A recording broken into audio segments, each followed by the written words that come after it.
င်တူတဲ့ကပထမဆုံးအလင်း Stella Whisper အပိုင်း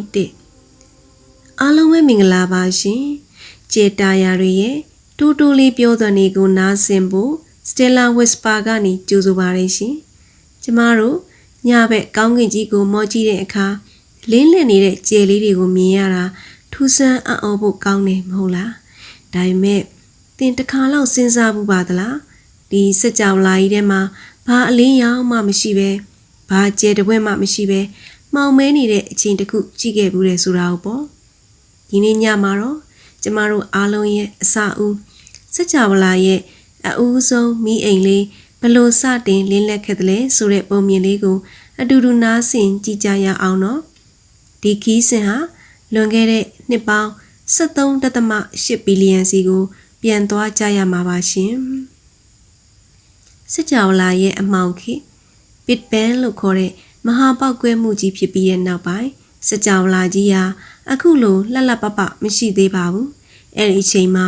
အရာအလုံးကပူပြင်းလုံးနဲ့ဟင်းလင်းပြင်းကြီးပဲရှိနေသေးတာပါအချိန်တွေတပြေးပြေးကုန်လွန်သွားတဲ့အခါမှာတော့စက်ကြောလာကြီးဟာအေးမြလာပြီးဟိုက်ဒရိုဂျင်နဲ့ဟီလီယမ်ဓာတ်ငွေ့တွေဖြစ်ပေါ်လာခဲ့ပါတယ်နော်ဒါပေမဲ့အဲ့ဒီအချိန်မှာကျယ်တွေမရှိသေးပါဘူးဂလက်ဆီတွေမရှိသေးဘူးစက်ကြောလာကြီးဟာတကယ်ကိုအေးဆက်မှောင်မဲနေတဲ့ပိတ်ကားကြီးတစ်ခုလိုပါပဲသိပ္ပံပညာရှင်တွေကဒါကို Cosmic Dark Ages လို့ခေါ်ခဲ့ပါတယ်ဒီအမှောင်ခေတ်ကြီးဟာနှစ်သန်းပေါင်း100ကျော်အောင်တည်ရှိခဲ့ပါတယ်စဉ်းစားကြည့်ကြပါဦးနော်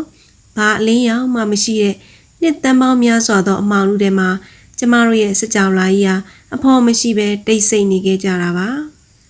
ဆွဲငင်အားရဲ့ဖက်တွယ်မှုဒါပေမဲ့အဲ့ဒီအမောင်တူထဲမှာလျှို့ဝှက်တဲ့လှုပ်ရှားမှုလေးတွေရှိနေခဲ့ပါတယ်။ဓာတ်ငွေ့တိမ်တိုက်လေးတွေဟာတစ်ခုနဲ့တစ်ခုအဝေးမှာရှိနေကြပေမဲ့သူတို့ကြားမှာဆွဲငင်အားလို့ခေါ်တဲ့နူးညံ့တဲ့လက်ကလေးတွေရှိနေကြပါတယ်။ဒီဆွဲငင်အားက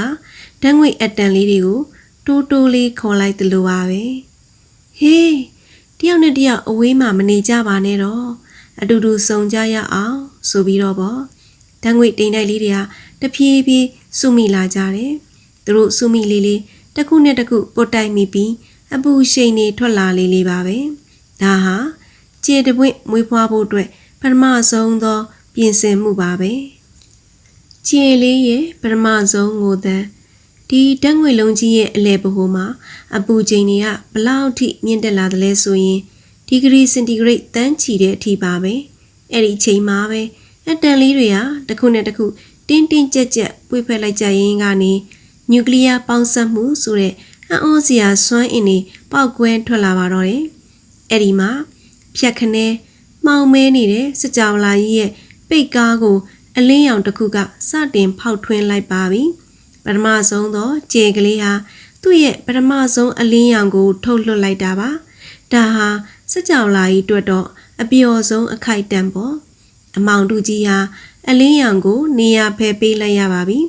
ဒီအဦးဆုံးကြယ်တွေဟာကျမတို့အခုမြင်နေရတဲ့နေထက်အစပေါင်းရာနဲ့ချီပိုကြီးမားပြီးအစပေါင်းတန်းနဲ့ချီပိုတောက်ပခဲ့ကြပါတယ် Stella Whisper ရဲ့အတွေးလေးကိုပြောပြမယ်နော်ဒီပထမဆုံးကြယ်ကလေးဟာ